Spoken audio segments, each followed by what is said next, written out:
thanking the Lord for so much. Giving a great shout out to the YouTube family. Hope and pray everybody's doing well. Just want to come in this video and talk about HIV, the HIV virus, and when you get it and it turns into full-blown AIDS when it's not being treated right. And you know what? I gotta say, Sunday was a beautiful day. Praise and worship all day long. But the other service that I went to was very powerful because it was Men's Day right down the street from my church. And when I say it was powerful, because I seen something I haven't seen in church in years. They had a man come in, a great friend of mine named Mr. Prevention, who works with people who have HIV and AIDS. And he goes all around the world speaking, and he's the one that tests everybody. And he brought the word, and the word was AIDS and HIV. And he got on the men and the women. And I said, man, I wish more churches would get back to doing stuff like this, but it's not going to happen because the children are being taught by the streets. And when they learn it in the streets, they learn it the wrong way. And man, I gotta say, this touched me deeply because he was telling a story about the kind of patients that he's dealing with, and one of them wasn't but 13 years old, infected with HIV. 13 years old, caught it from an 18-year-old. And then he talked about the older case he was dealing with, which was a 92-year-old woman. And this 92-year-old woman was married for 60 years to one man. Never slept with nobody else. 60 years. And when her husband died, she let her daughter talk her into dating. And so after a while, after her husband died, she went on and started dating. Well, she messed around and slept with the man. And the man gave her HIV. And it's turning into AIDS. And anybody know about HIV, man, and AIDS, you don't want neither one of them. Because once it gets infected, and once that virus turns over to full-blown AIDS, well, we know the story on that and how much money you got to have. And this brother was breaking it down. And I'm giving a shout out to you, Mr. Prevention. And he kept it all the way real. And folks in there laughed at me. And I was serious because he had condoms for women and men. He had a big old bag of condoms. And he was getting on us as men, telling us how we ain't using protection. And then he got on the women also. And he said, if it's okay with you, Pastor, I want to pass these condoms around to your church. And I stood up and said, brother, you need help passing them out. And I said, matter of fact, let me get half of this bag. And folks started laughing and looking and judging because they probably was saying, some of them would say, oh man, he must be sleeping around. And Pastor King looked at me. I said, I walked right in front of the whole church. And I said, let me tell y'all something. I said, brother, excuse me, but let me tell y'all something. This is what's going on nowadays. And half of the teenagers sitting in these churches are pregnant. And I told folks while they laughing, they need to be passing out condoms in these churches. See, I didn't think nothing was funny about it. And there's one brother, I tried to get him some condoms. He said, no, I don't need the condoms. All I need is the word of God. I said, you need more than that word. And folks laughed at that because I don't care how much you have inside of you, you think you have. You think how much of the Lord you think you have inside of you. You ain't seeing free. Now, you might not be dealing with sex, but you know somebody is. And that's why I said, give me the whole bag. And I said, here, I started passing them out to people and throwing them in their laps. And they was laughing. I said, I wish this place would have been packed. See, HIV ain't nothing to play around with, and this damn show ain't nothing to laugh about. You know some folks dealing with it. I know some folks dealing with it.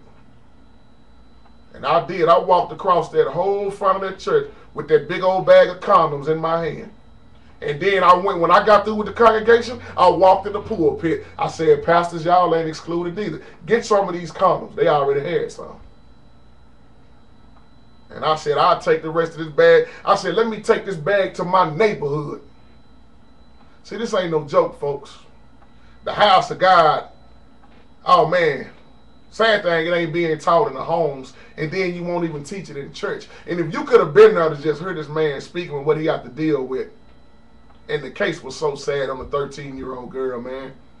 He lifted my spirit up, and he made me think about teen pregnancy and abortion and all of this stuff going on. And people don't want to sit up and talk about sex. And excuse me, sex look like the most popular thing going other than drugs. Look at all these drugs out now. When you look at the young generation and what they dealing with, man, they dealing with a whole lot. And he even got to talking about the homosexuality side of it and how homosexuals are steady sleeping with each other and passing it on, and how some people giving people HIV, giving them AIDS on purpose. And he named out all these zip codes, and I know the brother wasn't lying because where I stay. And some of these zip codes right around me, including my neighborhood, it's infected bad. Very bad. They came out here and tested one of the poorest neighborhoods and where everything go down there, which is South Dallas. I think it was, I believe it was about 85% of South Dallas. Oh yeah. They tested South Dallas and it didn't come out pretty, y'all. So all of this hoeing around and sleeping around, you better be very careful. And as I told that man, I said, you know what? Everybody, I was saying, let me talk about us as men. All us as men going around and sliding our dick and whoever. See, I'm not coming out to King James right now. You don't want to hear what I got to say. Don't look at this video. You better keep your dick in your pants. Women, close your legs. This is serious business. 13 years old, 12 years old, women becoming pregnant as kids, children. 12 or 13, some might say, that's the age of accountability. Herpes. 2 different kinds of herpes. See, I always study about sex and all these diseases. Man, there's so many diseases out now, they trying to figure out what they are. Sliding your dick in somebody, your dick might fall off, I'm telling you.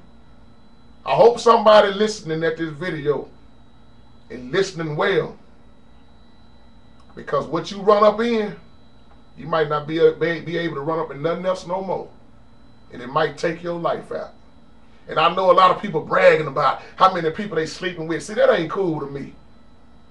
Men calling these women hoes and, oh, she a hoe, she done slept with everybody. Well, you done slept with a bunch of people too. And that 92-year-old woman, 92 or 94, that woman have never slept with nobody else. And the first time she sleeps with another man after being married 60 years. Catch what I'm saying? Married 60 years. Now she's sitting up fighting with the disease. From one night sleep, one night stand. One night. One night can destroy a whole lot of days out of the rest of your life. Or one night can cause you your life. You better keep your dick in your pants. Women, you better close your legs. Because truth be told, you don't know what you running up in these days. And you don't know how many people person somebody done slept with. See, we don't even think to ask questions like this. We too blinded by the outer appearance. The Bible speaks of that also, about that eye. That dark eye. You being blinded by that woman because she's so fine, fellas. She got the big titties and the nice ass. And you looking at the 36, 24, 36 brick house. That brick house can cause you your life.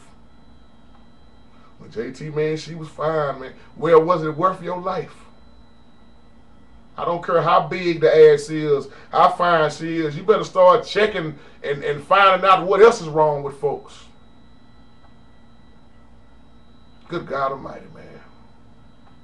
Y'all just got to excuse my language on this video. I'm sorry. See, I talk street sometimes. I'm in the hood. I'm around the gangsters. I'm around the dope dealers. I'm around the thugs. They don't understand King James. And somebody going to judge me for saying those words, but I don't care. I don't go up to these people when I'm talking to them, talking about, you got a Bible, son? You go to Leviticus such and such. Man, no. See, people don't keep it real. And most of all these church folks sure ain't keeping it real. I love that pastor. Big shout out to AME. Allen's Chapel, man. They kept it real in there. And to the ones, you know, they started looking around when the man pulled out the big bag of condoms. Pastor said, pass them out. Even the pastor got on the microphone and said, it's by his grace and mercy. He said, y'all pastor ain't been all that. He was talking about his past. He said, I haven't been all that, which he was saying, I have slept around with some folks. See, most pastors won't admit that. But the real pastors will. A real pastor will use themselves for an example. No damn well you ain't slept with no one person. And you better thank God that you ain't the one sitting up fighting with the disease right now. And you got people still ain't going to stop hoeing around. Just because she fine or he look good to me. Was the dick all that good? Was it worth it? Was it really worth it? Done caused you your life. This is real. These diseases ain't no joke. They will take you out. So if anybody looking at this video doing all this hoeing around, running trains, and it's saying you got people putting stuff in your drink and they running these women don't know who the daddy is. And men sitting up joking about it. This ain't no joke. You better keep your dick in your pants, and women keep your legs closed. I know a case right now, man, of one of my big brother's old clients that used to be in the studio sitting up fighting with AIDS, man. Got it from her own husband. And here's the thing. He wasn't a down low brother. He caught it from another woman. That's why I keep telling folks, it ain't just homosexuality where this stuff is coming through. You got a lot of men getting out of prison that's done got turned out in prison by another man, getting out, sleeping with another man. I know at least 4 or 5 people that died behind that homosexuality and catching AIDS. One hit me very hard when I was little. To this day, I will never forget that because I looked up to that man. Lord, rest his soul. Eric Wells. Never knew he was gay. Nothing even looked gay about him. Was a handsome man. Was manly. I wound up looking at him before he took his last breath. Pretty much with my mom and my brothers. He called us to the edge of the bed and he said, let me tell y'all something. I didn't have sickle cell anemia. That's what he lied and told everybody. He said, I got full-blown AIDS and I'm not going to be around here too much longer. He said, I'm going to die. But he said, I got it right with God. And I'm going to leave her. He said, don't never fool around with another man. And he said, treat women with respect. That stuck with me. I believe I was around maybe 13 or 14 years old. And Eric died right after that. And I looked at my brother and his tears was coming down our eyes, man. I said, you know what? I said, even though he was like that, but he kept it real. And I said, at least he told us what he told us before he died. This homosexuality spirit ain't no joke. These drugs ain't no joke. This hoeing around ain't no joke. So think about this. If you're looking at this video, think about it while you're creeping out. You might not be able to creep no more. See, I always tell people this to make them think about the sins that we all commit. It might be your last time committing that sin. You might not even get a chance to do wrong again because your time is up. Once the Lord say that's it, that's it.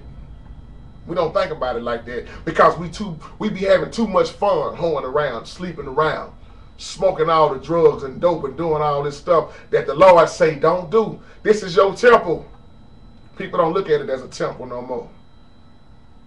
They look at it as, oh, this is just my body. I can do what I want to do with it. Well, you keep doing what you want to do with it, and you see what the outcome is. Be blessed.